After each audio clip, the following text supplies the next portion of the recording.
The sound of my ceramic vase shattering against the hardwood floor echoed through the house like a gunshot.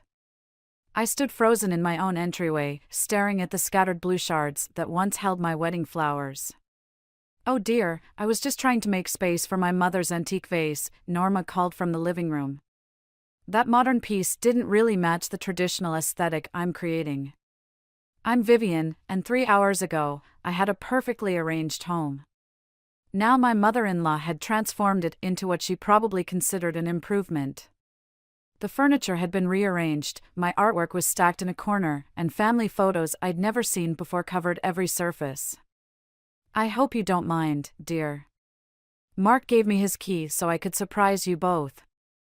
Norma emerged from the living room, wearing an apron over her pressed floral dress. The poor boy's been eating takeout far too often. My fingers curled into fists. "Where is Mark?"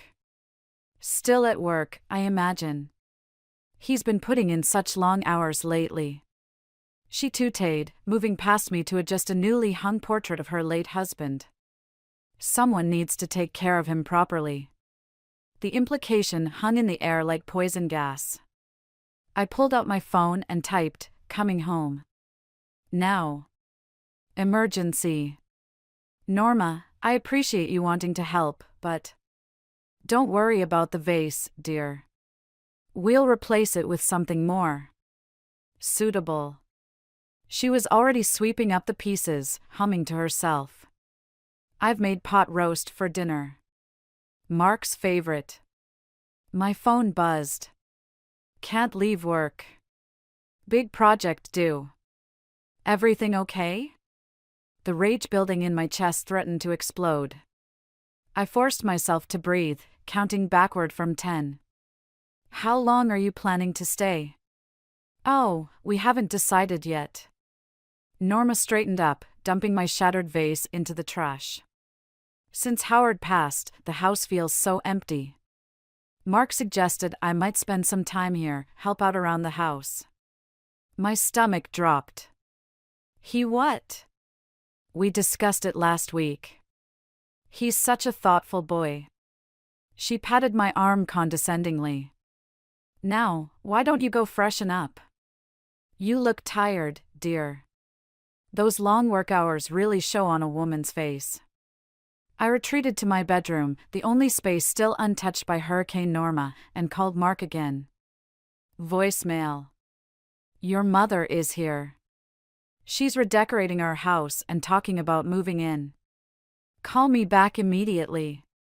My phone chimed with a text, "Sorry, honey. Can't talk now. Mom's just trying to help. We'll discuss tonight." I sat on the edge of my bed, staring at his message. The same bed where, just last night, we'd talked about starting a family. Now my mother-in-law had invaded our space, and my husband couldn't be bothered to deal with it. "Vivian?" Norma's voice carried up the stairs. "I'm just going to move these modern art pieces to the garage. They're not really appropriate for a family home." My wedding vase lay in pieces in the trash. My art was being exiled.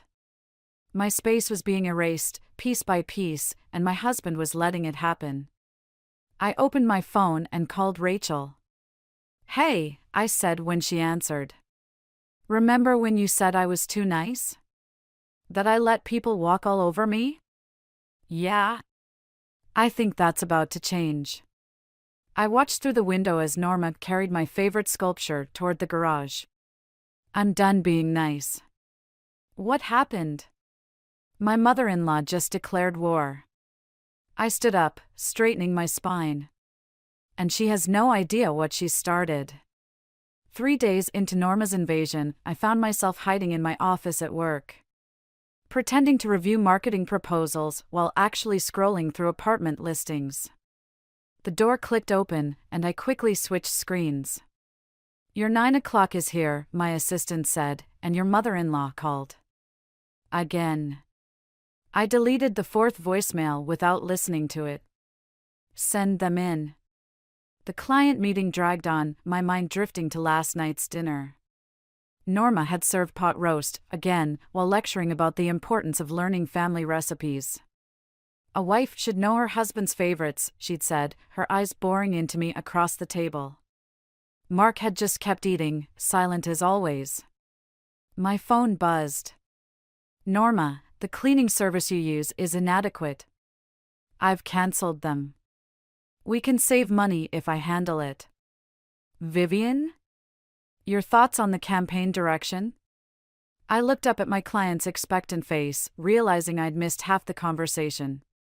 I apologize, could you repeat the last part? Back home that evening, I found all my cleaning supplies replaced with natural alternatives. The lemon vinegar smell burned my nose as I walked through the door. Mark? I called out. In here, honey. His voice came from the kitchen, accompanied by the clinking of dishes. I rounded the corner to find him and Norma cooking together, looking like a Norman Rockwell painting gone wrong. My stomach clenched at the sight of my kitchen transformed, mason jars lined the counters, filled with God knows what. And my sleek appliances were buried under old-fashioned cookware. Perfect timing, Norma beamed. I'm teaching Mark my mother's recipes. The ones he grew up with. Actually, we need to talk. I turned to Mark. Privately. Oh, don't mind me, Norma waved her hand. We're family. Mark. Now. He followed me to our bedroom, wiping his hands on a dish towel. What's wrong? She cancelled our cleaning service without asking. She's rearranging our entire house. When is this going to end? She's just trying to help, Viv. She's lonely since Dad died. That doesn't give her the right to take over our life. I lowered my voice, conscious of potential eavesdropping. We talked about starting a family, Mark. How are we supposed to do that with your mother controlling everything? It's temporary, he said, but wouldn't meet my eyes. Just until she adjusts. From downstairs, Norma called out, Mark? The sauce needs stirring. He hesitated, caught between us. I grabbed his arm. Choose, Mark. Right now. Are you going to tell her to back off, or am I? Don't make this harder than it needs to be. He pulled away. She's family. And what am I? He was already heading for the door. We'll talk later. I followed him downstairs, arriving just in time to hear Norma's stage whisper, I worry about her, Mark. All that time at work, no interest in proper homemaking. How will she ever be a good mother? The words hit like a physical blow. I watched Mark's shoulders tense, waiting for him to defend me. Instead, he stirred the sauce and said nothing. My phone buzzed, Rachel checking in. I texted back, need wine. Lots of it. Tonight. Vivian? Norma's voice dripped with false concern. You're not going out, are you? I made dinner for 3. I grabbed my keys. I have plans. But Mark needs. Mark has you. The words came out sharp enough to make them both turn. Clearly, that's all he needs. I slammed the door behind me, my hands shaking as I started the car. Through the window, I saw Norma pat Mark's arm consolingly, probably already spinning this into another example of my inadequacy as a wife. Fine. If they wanted to play happy family, let them. But Norma had forgotten one crucial detail, this was my house too. My name was on the deed. And if she thought she could push me out of my own home without consequences, she was about to learn otherwise. I pulled out my phone and called Rachel. Change of plans. I need more than wine. I need a strategy. The bass line from Travis's amplifier rattled the windows at 3 a.m. I lay awake, staring at the ceiling, counting the ways this nightmare kept expanding. 1 week after Norma's arrival, her precious baby boy had shown up with a duffel bag and his guitar, claiming he needed a place to sort things out. Mark hadn't even consulted me before offering our guest room. The music stopped abruptly, replaced by muffled voices. I crept to the hallway, where the conversation drifted up from the kitchen. "You can't keep playing at these hours," Norma was saying. The neighbors can fuck off." Travis's voice slurred slightly. Dad would have understood. He actually supported my music. Your father supported you finding yourself. He didn't expect you'd still be finding yourself at 29. I inched closer to the stairs, drawn by the raw emotion in their voices. "Right, because we can't all be perfect, Mark, can we?" Travis spat. The golden child. The one who got the college fund while I got lectures about responsibility. That's not fair. You know what's not fair? Coming home to find my room converted into your sewing space before Dad's body was even cold. Silence fell. I held my breath, feeling like an intruder in my own home. "I needed a project," Norma finally said, her voice thick. The house was so empty. "So you decided to invade Mark's instead?" A chair scraped across the floor. "I'm helping them. Vivian clearly needs guidance." "Bullshit." Travis laughed harshly. "You're marking your territory. Just like you always do. How dare you?" "What's going on?" Mark's voice joined the fray. I hadn't even heard him get up. "Your white spy is eavesdropping," Travis called out suddenly. "Aren't you, Vivian?" I froze. Then, deliberately, I descended the stairs. No point hiding now. Actually, I was wondering who was destroying my eardrums at 3 in the morning. I met Travis's bloodshot eyes. "Some of us have jobs to go to." "Right, because you're so superior with your corporate success." He took a swig from a beer bottle. The perfect daughter-in-law, looking down on all of us mess-ups. "Travis," Mark warned, but I cut him off. "No, let him speak." I crossed my arms. Clearly, he's got something to say. "You think you belong in this family?" Travis stood, swaying slightly. "You're just another project for Mom to fix. Another person to control. That's enough."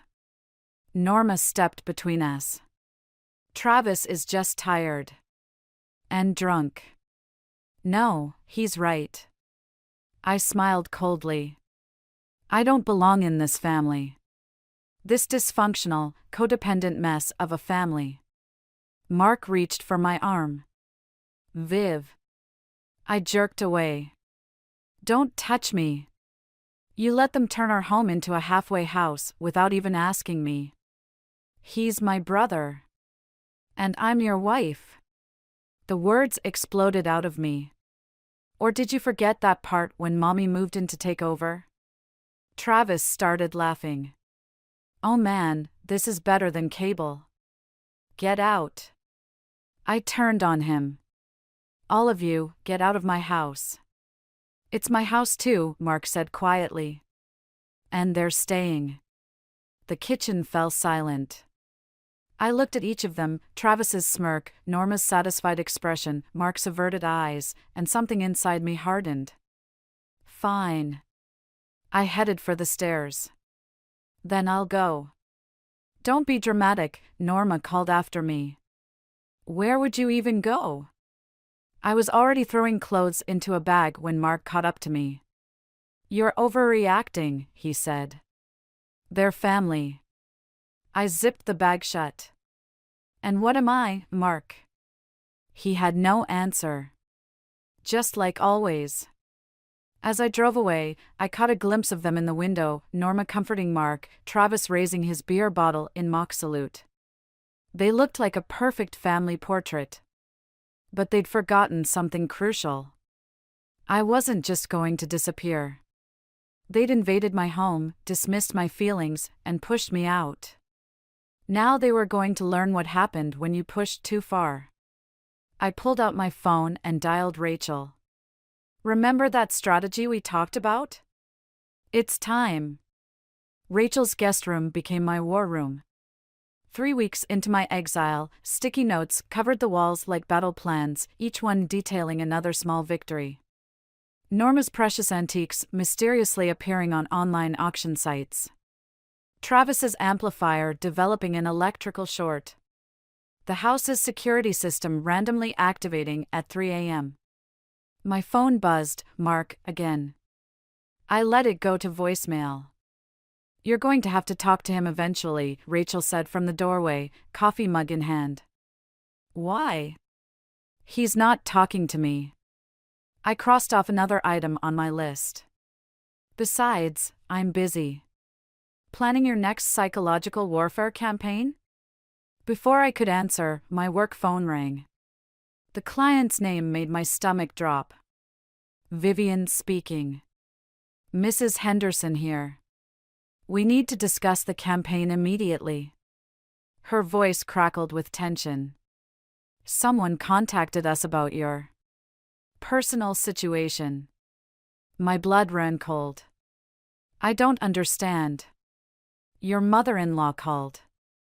She's concerned about your mental state affecting our project. Said we should know you're having a breakdown. The room tilted sideways. I gripped the desk, knuckles white. I assure you. We're putting the campaign on hold. Call me when your home situation stabilizes. The line went dead. Rachel touched my shoulder. Viv? She's trying to destroy my career. I laughed, a harsh sound that surprised even me. Norma called my biggest client.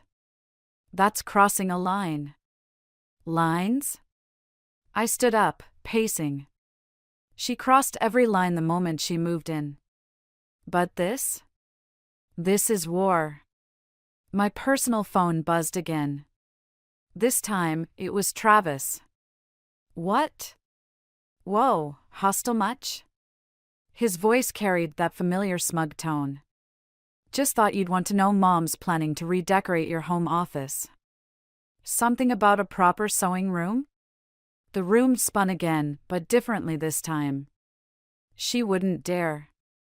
Already ordered the furniture. Mark signed off on it this morning. I ended the call, hands shaking. Rachel watched me carefully. What are you thinking? I'm thinking it's time to stop playing nice. I grabbed my laptop. Did you know Travis has 3 unpaid DUIs? And Norma's been writing checks from Mark's account without his knowledge? Vivian. They want to play dirty? Fine. Let's play dirty. My phone lit up with a text from Mark, we need to talk. This has gone too far. I typed back, yes, it has. Check your bank statements lately? 3 dots appeared, disappeared, appeared again. Finally, what did you do? Nothing yet, I muttered, pulling up emails I'd gathered over the weeks. Evidence of Norma's financial manipulation, Travis's legal troubles, everything. But I'm about to. Rachel grabbed my wrist. Think carefully about this. Once you push this button. They pushed first. I jerked away, sending the first email. They took my home, my career, my marriage. Now I'm taking everything back. My phone exploded with notifications. Mark calling. Travis texting. Norma's number appearing and disappearing. I turned off my phone and opened my laptop, fingers flying across the keyboard. Did you know Norma's been hiding insurance money from Howard's death? Money that should have been split between her sons? This isn't you, Viv. No? I looked up at her, feeling something cold and certain settle in my chest. Maybe it is now. Maybe this is exactly who they turned me into. A pounding at Rachel's front door made us both jump. Mark's voice carried through, Vivian. Open the door. I stayed perfectly still, watching shadows move under the door. You can't hide forever, he called out. We need to fix this. Fix this? I whispered, adding another document to my evidence file. Oh, we're way past fixing, Mark. We're into breaking now. The pounding continued, but I turned back to my work, each keystroke another nail in the coffin of their comfortable little world. They wanted to see me break? Fine. But I'd make sure they broke first. Rachel sighed and left the room, closing the door behind her. In the growing darkness, my laptop screen illuminated my face like a battle command center, and I smiled. The smell of smoke hit me before I reached the driveway. Fire trucks cast red lights across our neighborhood, their sirens silent now, but their presence drawing a crowd of onlookers. My heart stopped when I saw the blackened window of my home office. Travis stood on the lawn, reeking of alcohol, while firefighters moved in and out of the house. Norma hovered nearby, wringing her hands. No Mark in sight. What happened? My voice came out steady, surprising even me. Just a small accident, Norma rushed to explain. Travis was trying to cook. I was heating up leftover pizza. Travis swayed slightly. Your fancy microwave started sparking. The microwave in my office? He looked away. The kitchen one was dirty. A firefighter approached, notebook in hand. Mrs. Chin? We've contained the damage mostly to the office area, but there's significant smoke damage throughout the upper floor. I nodded mechanically, watching Norma comfort Travis like he was still a child. My office. My work. My life's collection of awards and client portfolios. All gone because Travis couldn't be bothered to clean a microwave. Where's Mark? At work, Norma said quickly. I tried calling. Don't. I held up my hand. Just don't. I walked past them, into the house. The acrid smell of smoke grew stronger as I climbed the stairs. Water dripped from the ceiling, pooling on hardwood floors we'd picked out together last year. But it was my office that stopped me cold. Everything was black. Melted. Destroyed. The wall of certificates I'd earned. The first ad campaign I'd ever sold. The photo of my father at my graduation, before cancer took him. All gone. Insurance will cover it, Travis called from behind me. No big deal. I turned slowly. No big deal? Mom's right, you know. You're too attached to material things. Something snapped inside me. Get out. What? Get out. I grabbed the nearest object, a soggy book, and hurled it at him. Get out of my house. Vivian. Norma appeared in the doorway. This behavior. You too. My voice was ice. Both of you, out. Now. This is Mark's house too, Norma started, but I cut her off with a laugh that sounded nothing like me. Actually, it's not. I pulled out my phone, fingers shaking as I brought up the deed. The down payment came from my inheritance. My name's first on everything. So get out before I call the police. You wouldn't dare. Try me. I dialed 911, holding the phone up. Should I press call? They backed away, Norma tugging Travis's arm. I followed them downstairs, watching as they gathered their immediate belongings. The moment they stepped outside, I locked the door and called Mark. There's been a fire, I said when he answered. Your brother destroyed my office. I've kicked them out. If you let them back in, we're done. Vivian, be reasonable. I am being reasonable. For the first time in months. I looked around at our water-damaged home. Choose, Mark. Right now.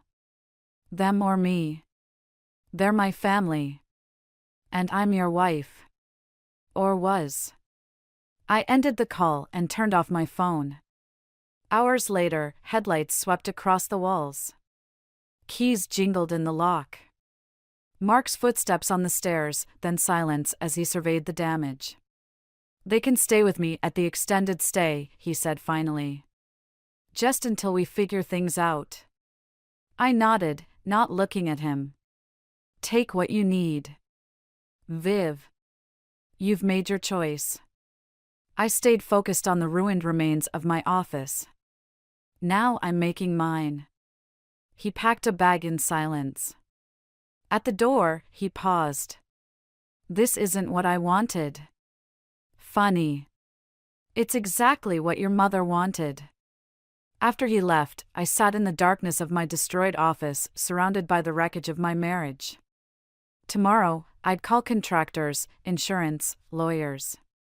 Tonight, I let the rage build, crystallizing into something sharp and purposeful. They thought this would break me. Instead, it had set me free. My phone lit up with a text from Rachel. "You okay?" "No," I typed back. "But I will be." Then I started making lists. The locksmith arrived at dawn. I watched from across the street as Mark supervised the changing of our locks, Norma hovering behind him like a vulture. My hands clenched around my coffee cup, the bitter liquid matching the taste in my mouth. "He can't do this," Rachel said beside me. "Your name's on the deed." "He just did." I took a photo with my phone, documenting everything. The locksmith's van. Mark's guilty expression. Norma's triumphant smile. My phone buzzed with a text from Travis. "Sorry it had to be this way. Mom says it's for the best." I deleted it without responding. The locksmith finished his work, handed Mark the new keys. No copies for me. No access to my own home. My clothes. My life. "Time to move," I said, starting the car. "Where are we going?" "To see my lawyer." But the lawyer's news wasn't what I expected. "They're claiming mental instability," she said, reviewing the emergency order Mark had filed. "Your mother-in-law provided statements about erratic behavior, workplace concerns, violent outbursts." "That's ridiculous." "They have documentation. Client complaints. Witness statements about the night of the fire." She met my eyes. "And your medical history." My throat went dry. "What medical history?" "Anxiety medication prescribed 3 months ago." "Because my mother-in-law was destroying my life." "Mrs. Chin." The lawyer's voice softened. "They're painting a picture of a woman having a breakdown, threatening family members, becoming unstable. The temporary order gives them possession of the house until a full hearing." "In how long?" 30 days. I left the office in a daze, Rachel's concerned voice fading into background noise. 30 days. They had 30 days to destroy everything I'd built, while I was locked out of my own home. My phone rang, my boss. "Vivian, we need to talk about your leave of absence." "My what?" "Your husband called. Said you're taking medical leave for personal issues." The world tilted sideways. They weren't just taking my home. They were dismantling my entire life. "I'm coming to the office." "That's not a good idea right now. Take some time. Get help. We'll discuss your return when you're better." The call ended. I stood on the sidewalk, watching people rush past, living their normal lives while mine crumbled. "We should go back to my place," Rachel started, but I was already walking away. "I need to see him. Vivian. Now."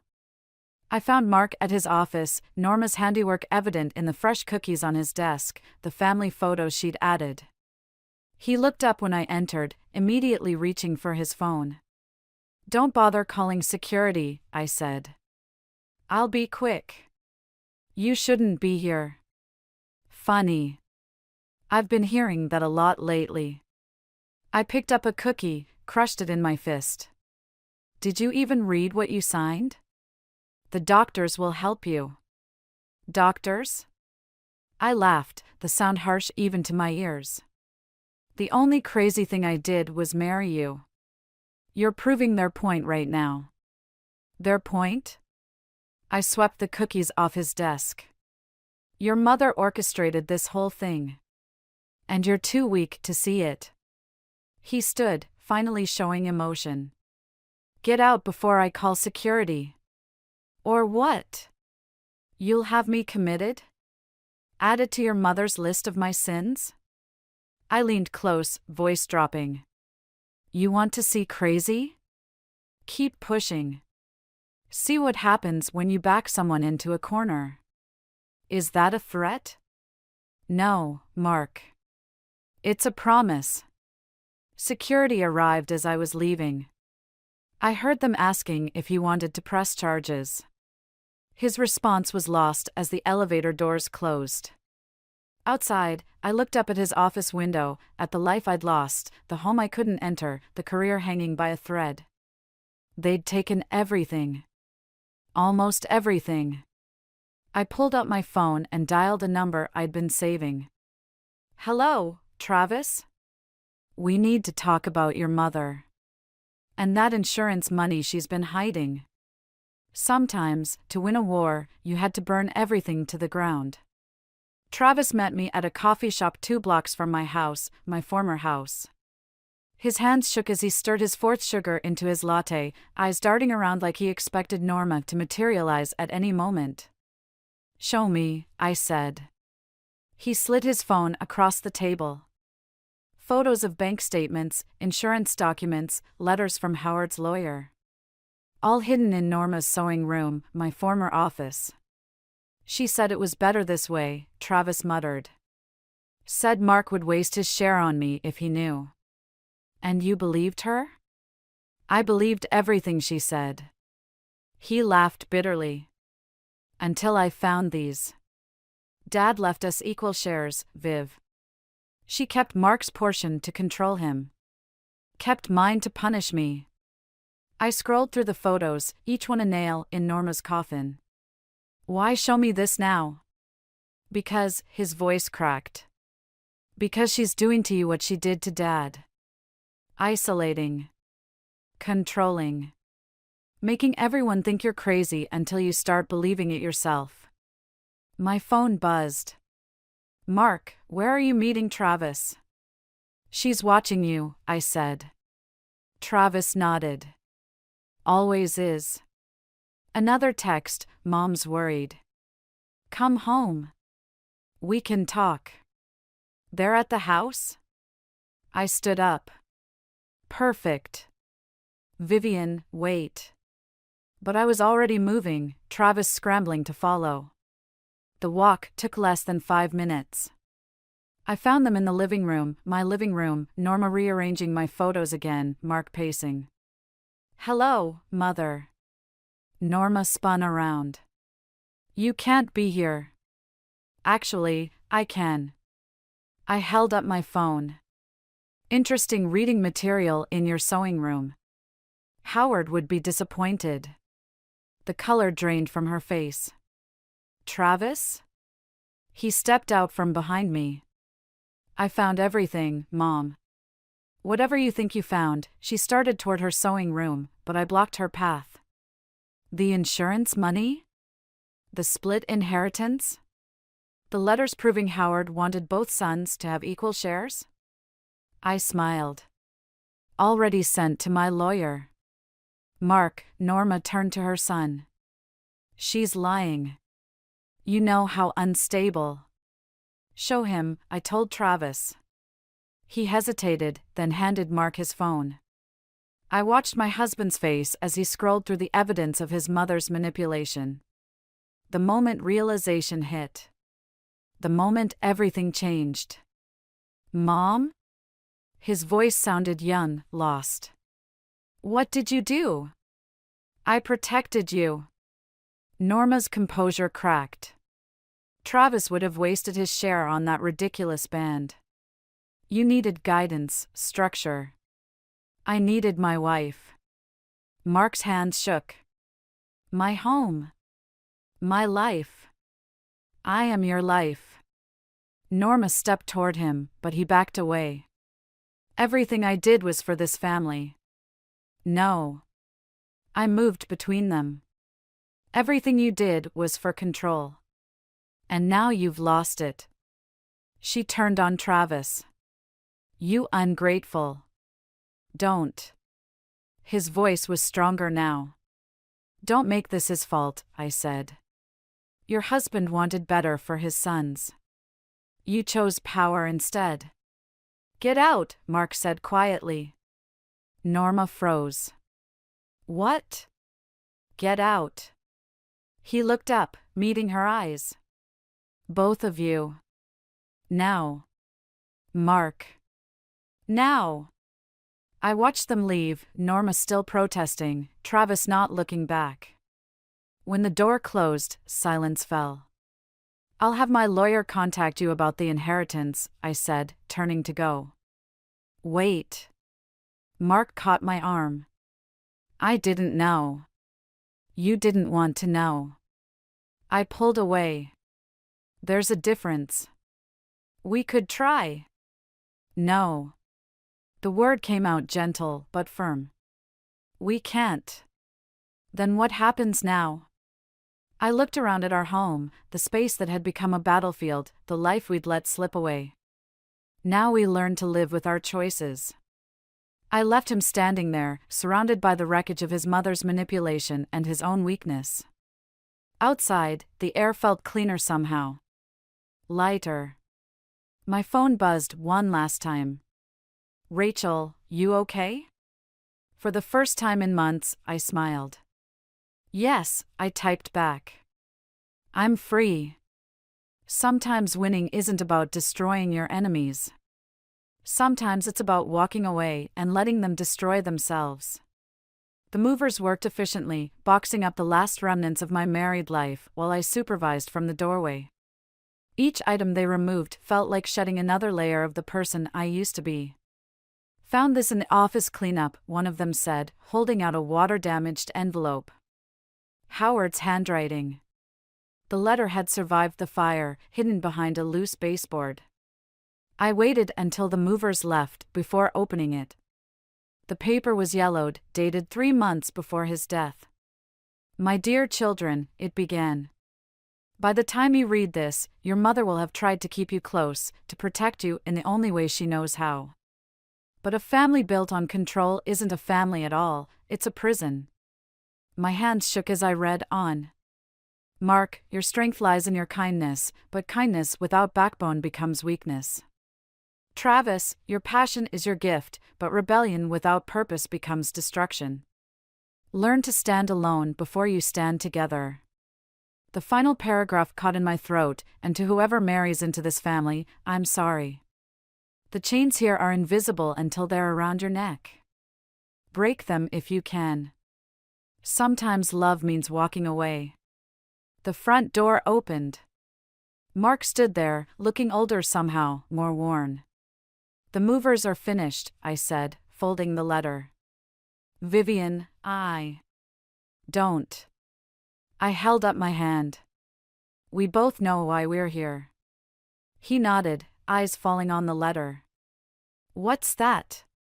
Your father's last gift. I passed it to him. He saw clearer than any of us. Mark read in silence, his shoulders getting heavier with each line. He knew. About Mom. About everything. He knew about us too. What we'd become. I never meant. Neither did I. I picked up my last box. That's what makes it worse. My phone buzzed. Travis, Mom's in therapy. Finally. Thank you. He's doing better, I said. Playing music again. Mark managed a small smile. And Mom? Learning to live with her choices. Like we all are. I stepped past him onto the porch, looking back at our home one last time. The furniture was gone, the walls bare, but something lingered, not memories, exactly, but lessons. Your father was right, I said. About the chains. Were they worth breaking? I thought about Norma, alone in her big empty house. About Travis, finding his voice again.